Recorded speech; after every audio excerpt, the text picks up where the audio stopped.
Mesdames, Messieurs, peuple congolais, être citoyen, c'est d'agir en permanence. Et pourquoi? Parce qu'aucune cause n'est perdue d'avance. Et surtout quand elle est digne, juste, noble, légitime et voire civilisationnelle.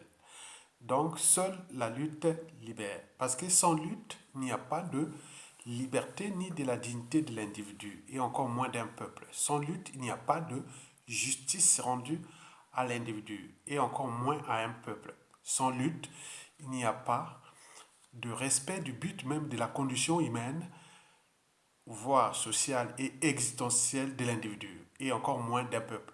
Sans lutte, il n'y a pas de paix, et encore moins de progrès de l'individu et d'un peuple. Mesdames, Messieurs, peuple congolais, être citoyen, c'est être informé. Et pourquoi? Parce que l'ignorance est la pire des souffrances. Le savoir et la connaissance vous libèrent. Pour info, Mathias Ndjon et Parfait Kolela laisseront-ils Sassou Nguesso voler leur victoire? Et pourquoi? C'est pour trois raisons.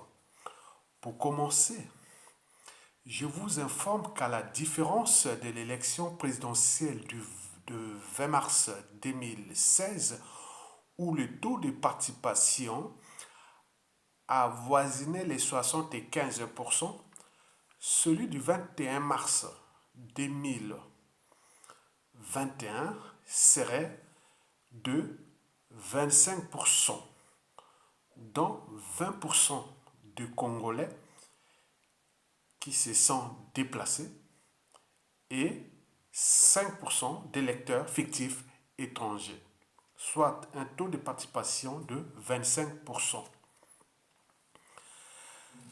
Mesdames, Messieurs, peuple congolais, ceci sous-entend que le boycott tant espéré a plus ou moins marché ou a plus ou moins été respecté. Par ailleurs, Parfait Kolela et Mathias Ndjon n'ont pu mobiliser ou adhérer respectivement leur électorat, puisque le taux de participation de leur électorat respectif est estimé autour de 15%. Je répète, Mathias Ndjon et Guy Parfait Kolela n'ont pu déplacer que 15% de leur électorat respectif. C'est le chèque de leur crédibilité sur différentes échelles, c'est-à-dire à l'échelle tribale, à l'échelle régionale et nationale. Cependant, l'état de santé de Guy Parfait Kolela a peut-être démotivé une grande partie de son électorat. Il faut aussi additionner que le passif ou le contentieux du hold-up de 2016, celui du terrorisme d'État dans le pôle, a peut-être aussi joué sur la motivation de l'électorat de Guy Parfait Kolela, et notamment dans le département du pôle. Mesdames, Messieurs, peuple congolais, Mathias Ndjon et Guy Parfait Kolela vont-ils laisser voler leurs victoires respectives? Et pourquoi? C'est pour trois raisons. La première raison est électorale.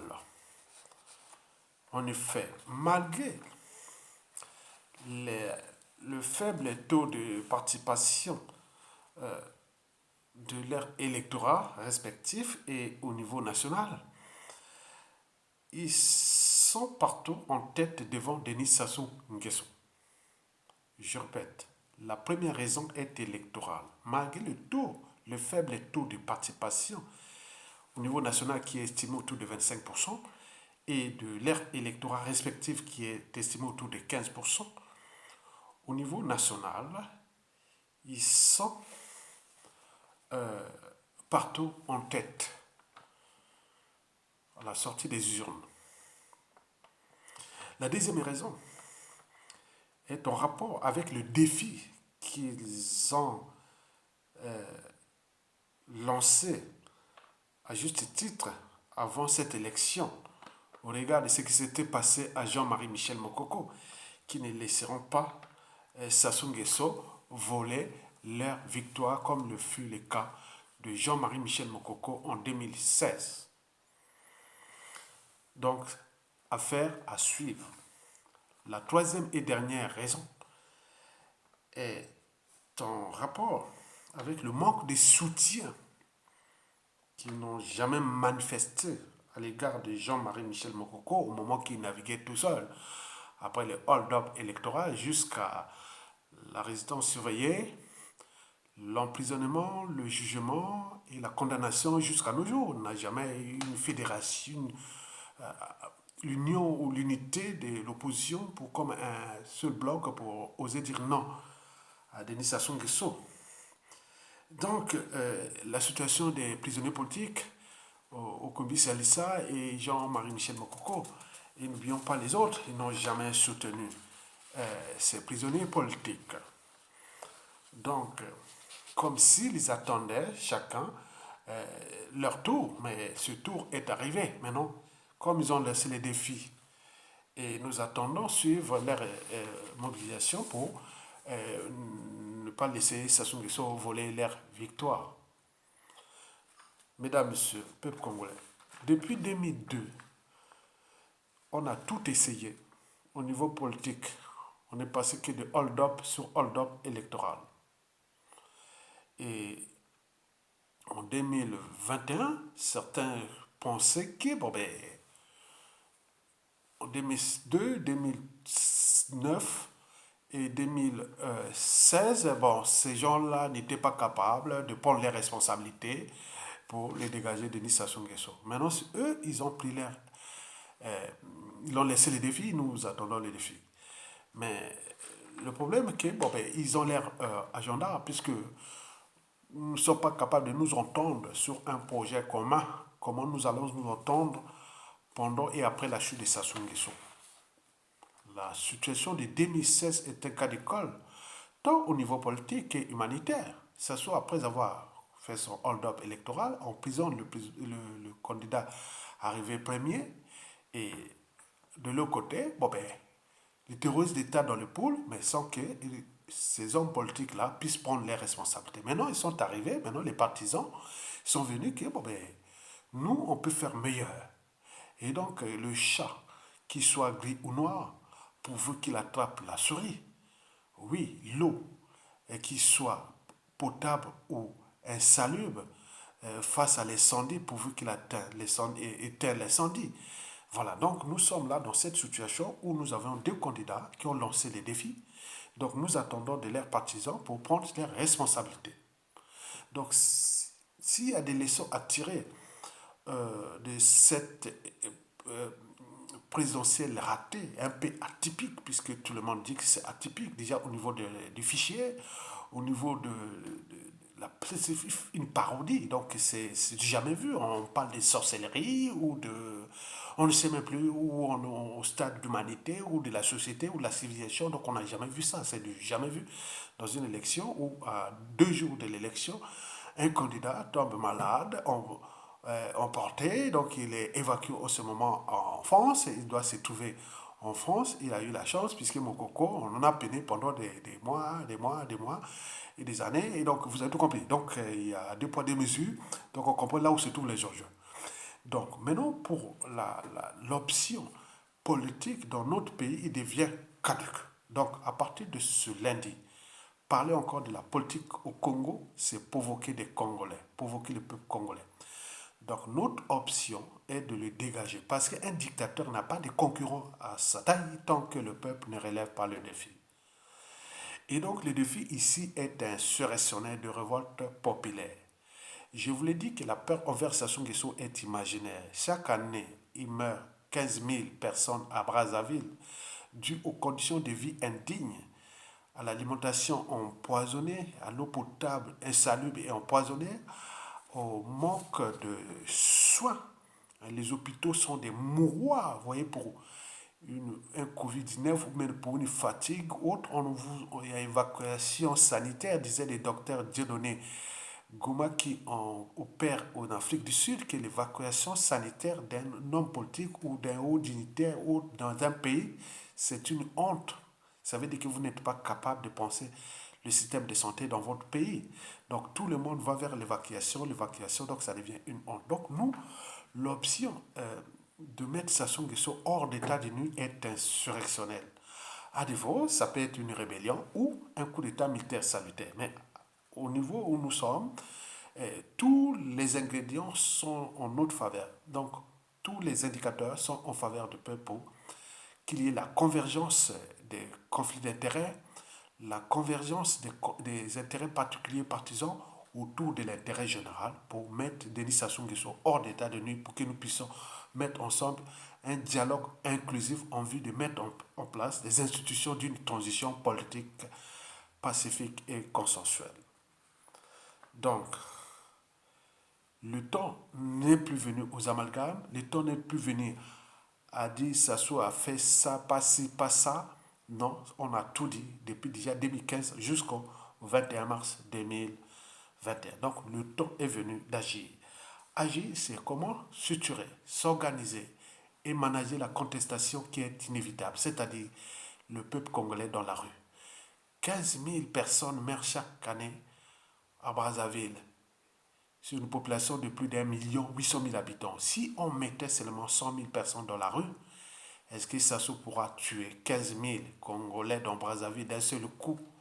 Et donc, je ne le pense pas. Donc, c'est un problème de comptabilité. Or, si nous récupérons notre pays après cette insurrection, nous allons certainement sauver des vies. Et n'oublions pas qu'au niveau national, c'est 40 à 50 000 personnes qui meurent chaque année à cause des conditions de vie indignes. Et donc nous devons nous préparer individuellement et collectivement, tant au niveau civil, qui est politique et militaire, avec les patriotes, pour que nous puissions mettre fin à ces néotropical. Et donc si nous continuons à nous plaindre, lui il a passé son temps, il est venu démolir ce pays, il partira, il mourra comme un être mortel, mais nous va nous laisser une merde. Est-ce que nous allons le continuer à observer comme ça au moment qu'il est en train d'enlever un à un tous ceux qui à un moment ou l'autre l'ont servi, qui connaissent, ils sont au cœur des secrets. Et autres, il va l'éliminer comme le Dixit de Sassou, je partirai mais je ne laisserai jamais de témoins à mes crimes. Donc ne soyons pas des naïfs ni des lâches. Nous devons maintenant agir. Et maintenant, parce que Sassou, on a toujours profité au moment que vous lâchez. Et à ce moment, il vous neutralise. Donc nous, aujourd'hui, le temps est maintenant venu de se battre. Mesdames, Messieurs, peuple congolais. Avant de terminer, je vous informe que d'ici peu, Denis Sassou Nguesso va valider sa tricherie électorale. Il n'a plus de choix. Mais de cette tricherie commencera le processus de sa chute qui est inévitable. Je répète, Sassou Nguesso d'ici quelques heures ou quelques jours va certainement annoncer sa forfaiture, le coup KO contre le peuple. Mais ça sera là où commencera toutes les difficultés de ce dictateur qui est aux abois, qui est vomi, qui va certainement tomber. Et j'appelle la famille, le clan de Denis Sassou Nguesso, faites la lecture de la chute de la plupart des dictateurs et contre sa chute de manière brutale. Et donc vous avez tout compris, vous l'avez fait la lecture. Donc si vous voulez mourir à l'étranger, vivre en exil, apatride, être déclassé, tout ça, tout est possible et tout devient possible. C'est à vous de prendre votre responsabilité, de les déconseiller, de suivre ce que le peuple va suivre. Quant aux armées, vous êtes les anticorps d'un État. Donc quand un corps n'a plus d'anticorps, vous voyez, il peut choper toutes les maladies. Donc nous, vous êtes une partie. Vous êtes les anticorps du peuple, du pays. Donc vous devez vous préparer individuellement, accompagner le peuple. Et pour que nous puissions récupérer notre pays, sauver des vies et restaurer notre liberté et dignité. Et puis repenser notre pays dignement. Enfin, quant aux partisans de Guy Parfait Kolela et de Mathias Ndion, d'ici peu, on dit bienvenue à la maison. Parce que vous croyez que ce qu'il avait fait en 2016, c'était tromper Mokoko. Regardez l'engouement, la dynamique. C'est pas ce qui s'est passé aujourd'hui. C'est une honte. Il n'y a rien. Regardez la dynamique. Vous avez voulu lancer les défis avec contre Denis Sassou Nguesso. On attend, mais vous allez vous unir où? Donc l'enjeu est d'unir tout le monde dans la convergence des, des- des intérêts particuliers partisans, des conflits d'intérêts, dans le but de l'intérêt général. Pour que ça se dégage, nous mettons ensemble un dialogue inclusif pour que nous mettons le processus de transition politique consensuelle, une période plus ou moins longue de réflexion et que nous allons repenser notre nation qui n'existe pas. Le sens de l'unité nationale, du vivre ensemble, comment répartir les pouvoirs à l'échelle nationale et au niveau local. Donc tout c'est un processus de la refondation de notre pays. Mesdames, Messieurs, peuple congolais, je vous rappelle que ce fut un échec et qu'il y a eu démobilisation des partisans de Guy Parfait Kolela suite à ce qui s'est passé. Peut-être qu'il est entre la vie et la mort. Certains pensent que c'est une comédie entre Sassou Nguesso et Guy Parfait Kolela et la France-Afrique. Et donc nous allons voir, on peut tout cacher, mais la vérité est têtue, elle finira toujours par sortir. Si c'était vraiment vrai qu'il était malade, parce qu'on a annoncé d'abord qu'il était fatigué, après on a parlé des grippes, et après on est arrivé au Covid, et donc vous avez tout vu. Ou en empoisonnement, donc on ne sait pas si ce jeu-là, donc quand c'est flou, il y a un lot. Et donc nous allons suivre cette situation de Guy Parfait Kolela. Et en même temps, pour nous, le peuple congolais, nous devons nous mobiliser, nous préparer individuellement et collectivement à être dans la rue parce que Sassou ne pourra pas tuer plus de 1000 personnes à Brazzaville dans la rue. Or, si on les laisse sans se révolter, d'ici la fin de l'année, nous aurons perdu 15 000 personnes à Brazzaville pour des raisons précitées, qui sont des raisons simplement de conditions de vie et des raisons humanitaires. Non, c'est un problème de comptabilité. Si nous voulons laisser mourir 15 000 personnes ou les sauver 14 000 en laissant peut-être Sassou Nguesso tuer 1000. Donc vous avez tout compris, mais il ne pourra pas le tuer parce qu'il risque de chaos pour lui-même, sa famille et tout ce qui peut arriver dans une situation incontrôlable, que nous le savions que les couteaux sont tirés, nous sommes dans une bombe à retardement où les haineux, les revanchards, tout ce qui est déjà possible, donc vous avez tout compris. Donc nous cherchons une situation pour apaiser qui n'est pas baies-de-sang. Mais en sortant de là, nous pouvons mettre le processus de transition sans qu'il y ait beaucoup de dégâts. Mesdames, Messieurs, peuple congolais, je vous rappelle que Guy Parfait Kolela et Mathias Njok ont échoué par rapport à Mokoko. C'est sans bavure. Vous avez tout compris. Merci beaucoup. À suivre.